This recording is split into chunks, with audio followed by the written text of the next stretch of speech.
नमस्कार प्रणाम। हम बानी समर सिंह और हम आ रहल बानी 20 फरवरी के यानी 20/2/2025 के आदरणीय बड़े भैया टूना जी पांडे पूर्व एमएलसी सिवान जी के सुपुत्र, आदरणीय बड़े भैया बच्चा पांडे जी के भतीजे शिवम रतन पांडे जी के शादी समारोह में। तो आप सब लोग भी भारी से भारी संख्या में आई, जो उनकी पता बा चौमुखा लार बाजार।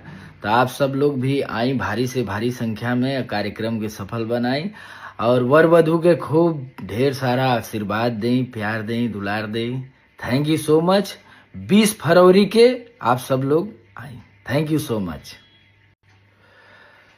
नमस्कार प्रणाम। हम बानी समर सिंह और हम आ रहल बानी 20 फरवरी के यानी 20/2/2025 के आदरणीय बड़े भैया टूना जी पांडे पूर्व एमएलसी सिवान जी के सुपुत्र, आदरणीय बड़े भैया बच्चा पांडे जी के भतीजे शिवम रतन पांडे जी के शादी समारोह में।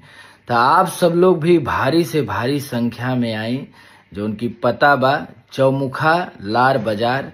तो आप सब लोग भी आई भारी से भारी संख्या में, कार्यक्रम के सफल बनाई और वर वधू के खूब ढेर सारा आशीर्वाद दें, प्यार दें, दुलार दें। Thank you so much.